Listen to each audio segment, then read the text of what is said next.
Welcome back to the Microforge. Now, I love making terrain, but one of the things that I always struggle with is finding somewhere to store the terrain once it's finished. I don't have access to a shipping container to store my 150 square feet of gaming table, unlike some other YouTubers I know. I'm calling you out, Lockie. So, what do? Well, I tend to make terrain for my local friendly gaming store. That way, it still scratches my itch for making the terrain, and I still get to play on the terrain every time I go into the shop. And there's the added benefit that other members within my local gaming community get to play on that terrain as well. But there is a downside, and that is that terrain is going to cop a beating. So every now and then, it pays to give it a little bit of care and restoration. So in today's video, we're going to look at some terrain I made about 3 years ago in the lead up to Slice and Slot. And you can probably see some of those kind of prototype ideas that I had going into the system. We're going to apply some of the more recent hobby techniques that I've learned along the way to try and breathe a new life into that terrain before our upcoming local tournament in about 2 weeks' time. So let's get into it.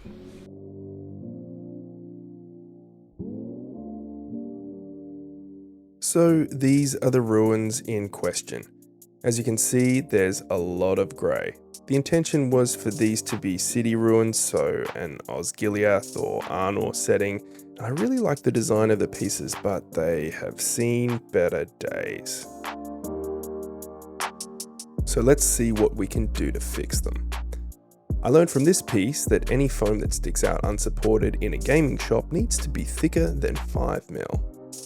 On some of the pieces you can see that some brickwork has snapped off, and on a lot of the pieces there's a fair amount of damaged paintwork along the edges which we'll need to fix up too. So first things first, I'm going to rip off any of the pieces that are either hanging on by a thread or going to snap off in the future.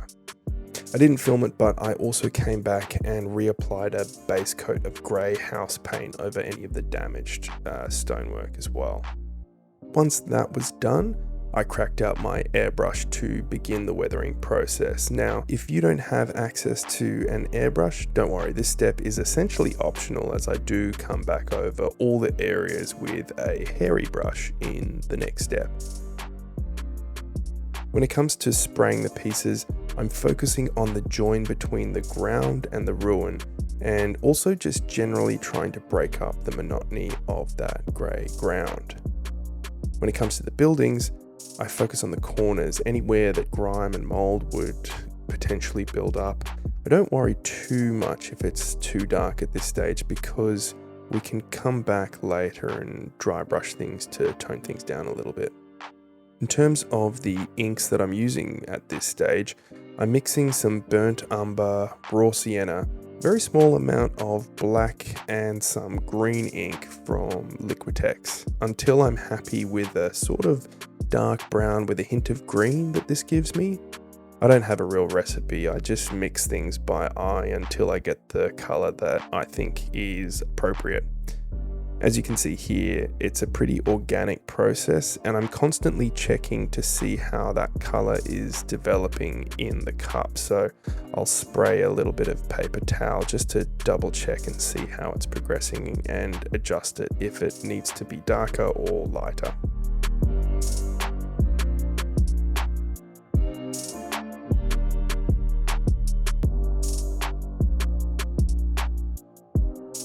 I'm also adding a little bit of spray here where the roof meets the stonework, as this is an area that would have grime buildup, and it also further helps to separate and contrast between the different elements of this actual building.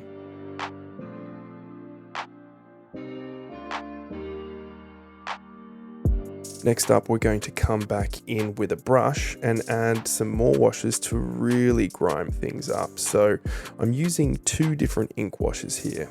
The first is very similar, if not exactly the same, as the mix that we just had in the airbrush, which is a dark brown with a hint of green. The second ink that I mix up is a wash of dark green with a hint of brown. They use the same ink, so they'll blend nicely together, but there are areas that I'll want more of a green vibe on wherever I feel like more water would be gathering.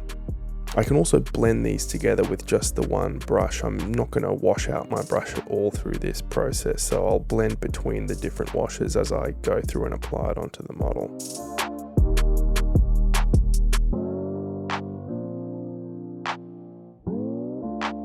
So there you go. This is the first step in getting these buildings looking a little less monotonous. The next step is to add some variation to the ground texture and colour. I'm grabbing my usual mix of brown tile grout, garden soil and used coffee grounds, and just sprinkling this on in patches to further break up the grey. I'm using this to blend between the areas we previously hit with a wash and any areas that are still looking too grey. I still want these pieces to feel like they are in a city, so I don't want to just cover the whole base in brown dirt mix. I still want to have a fair amount of grey so that it feels like a lot of that is building rubble that is strewn across the ground. Once I'm happy with this, I spray it down with methylated spirits to break that surface tension and then come back over with my matte scenic sealant.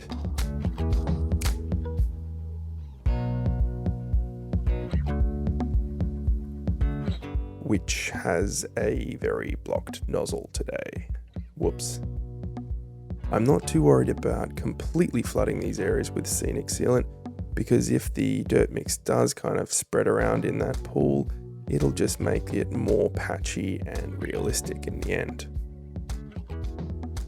I've gone through and applied all this dirt mix to all of the pieces, but I've noticed that there are a few pieces where the lines for the stonework has turned a bit purple.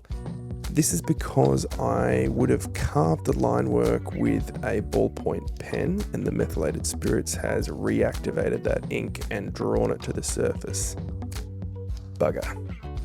To fix this, I just slap on some grey paint and do my best to try and hide these. Again, I'm going to come back in with a final dry brush to tie everything together. So I'm applying this in a fairly haphazard way and resting on the fact that it'll just add to the variation that I'm going for. Let's go with that. So the weathering has really increased the contrast, which is great, but I do feel like it needs to be toned down just a touch in some areas to make the pieces feel a little bit more harmonious. To do this, we're going to come back in with a beige dry brush over the whole model. This will help to tie everything together and also finish off that stonework that we rebase coated earlier. I'm not going to bother with progressive highlights. I'm just going straight to 100% beige, and I'm going to be pretty heavy-handed when it comes to dry brushing the stonework. It's almost an overbrush to begin with, so I start at the top and work my way down, and once I've removed enough paint that it starts feeling like a true dry brush, I then start dry brushing over the ground cover. By approaching it this way, I essentially have to load up on paint a lot less, and it's great if you've got a full table of terrain to paint. You can be pretty heavy-handed, pretty quick, and the results that you get are still pretty good.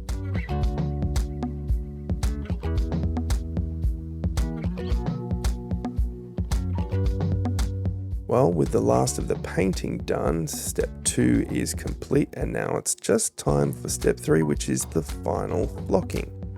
I'm using 2 fine foam flocks from Woodland Scenics today. The first is blended green and the second is blended earth.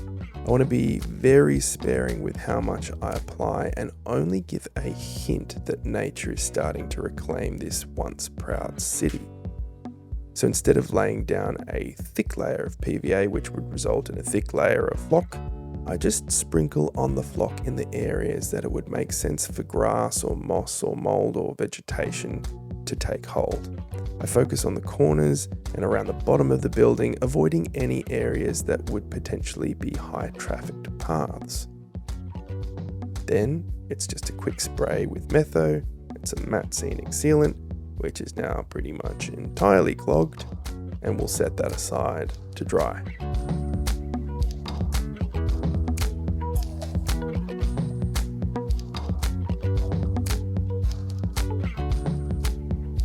Once that's had time to dry, it's time for the finishing touches.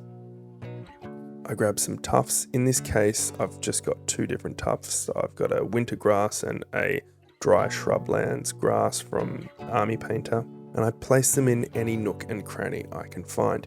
I know these are going to be used at the game shop, so I want them to be in places where they won't impact models moving and gaming, but I also want them to be in places that they're less likely to get torn off. Good news is those are generally the same places.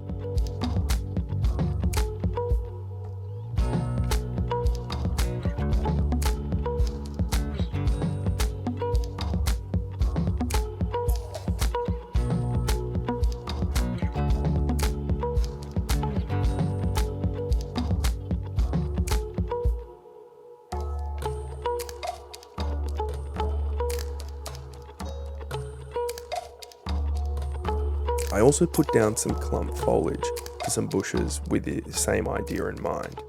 When I'm putting down my clump foliage, I like to lay down some Geek Gaming fast drying basing glue, apply the clump foliage, spray it with Metho, and then give it a good soak with a matte scenic sealant.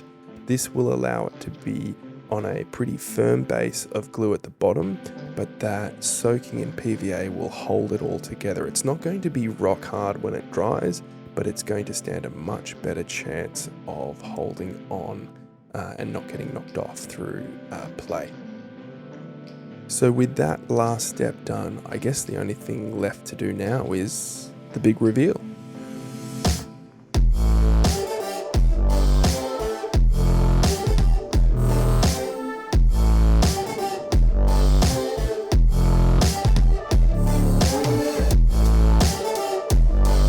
So there you go, guys. I hope this video has been helpful in showing you a few tricks to revive any of your old terrain or any terrain that's looking a little bit too grey.